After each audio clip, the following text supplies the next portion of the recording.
राधे महाराज जी, आपके चरणों में मेरा बारंबार प्रणाम। महाराज जी, मैं सन्यासी महाराज जी से दीक्षित हूँ। श्री राम जी मेरे इष्ट हैं, लेकिन मेरा मन है कि मैं राम जी के साथ साथ माता जगदम्बा की आराधना करूं। इसमें कोई निषेध नहीं।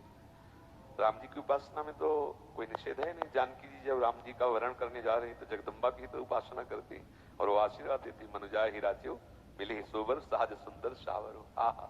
तो और जब गोपीजन सावरे श्याम सुंदर को प्राप्त करना चाहती तो कात्यायनी की उपासना करें, इसमें कोई निषेध तो है नहीं। क्यों, क्या संशय? किनके? हाँ तो अम्मा है, पुकारो अम्मा अम्मा, आ जाए। पाठ का मैं संकल्प भी ले चुका हूँ दुर्गा सप्तमी। वैसे संकल्प संकल्प से तो नहीं आने वाली। बच्चा जब रो के पुकारता है, मां तेरे बिना मैं रह नहीं सकता, तो आ जाता।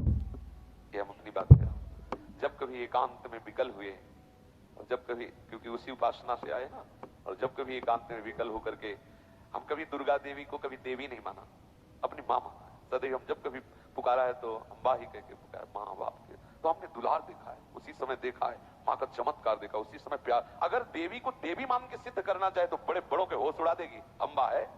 एक बार वो जो महर्षि महेश योगी है ना, पधार गए, हालैंड में रहते थे, तो उनके एक गुरु भाई थे छोटे, तो उन्होंने देवी को सिद्ध करने के लिए पूरी व्यवस्था की और अनुष्ठान किया। देवी के मंत्र का अनुष्ठान किया।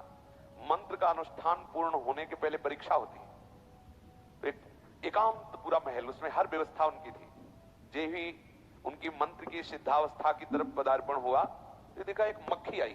ऐसे एक देवी का नाम भ्रामरी है, ऐसे तो एकदम दृष्टि बदली। जब मक्खी की तरफ दृष्टि गई तो देखा एक नव किशोरी सुंदरी मुस्कुरा रही। बस विचलित हो गया, अंदर वो भाव नहीं रह गया मां का। पागल हो गया, दिमाग खराब हो गया।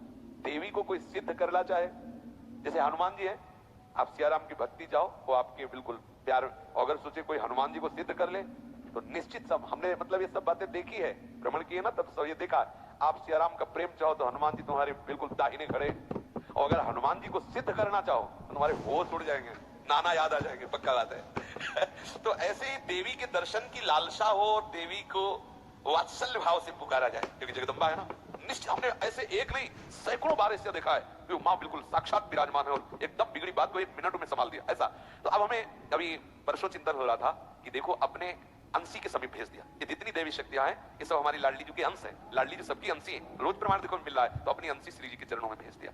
हम कहीं दूसरी जगह नहीं, जो एक धारा निकल रही थी, जहां से धारा निकली उस धारा ने वहीं पहुंचा दिया। उसका नाम राधा है, जहां से धारा है प्रकट हुई। तो देवी उपासना निंदनीय नहीं है, लेकिन निंदनीय भाव से उपासना निंदनीय। हम बोले बकरा चढ़ाना और बोले शराब चढ़ाना तुम्हारे नाश का कारण बनेगी भाई। और माँ है, माँ की गोदी में चरणारविंद में लेटो, देखो कितना उनका दुलार मिलता है। वो अपने आप सही मार्ग, वही समस्त सृष्टि की बुद्धि स्वरूपा है। अगर वो कृपा न करे तो कोई परमार्थ में चल ही ना पावे। या देवी सर्वभूतेषु बुद्धि रूपेण संस्थिता नमस्तस्यै नमस्तस्यै नमस्तस्यै नमो नमः। इसलिए आप उपासना करिए, लेकिन संकल्प करके सिद्धि रूप नहीं, माँ रूप। मेरी माँ है, मैं अपनी माँ का चिंतन कर रहा हूँ, माँ का यश गा रहा हूँ, माँ की प्रसन्नता के लिए।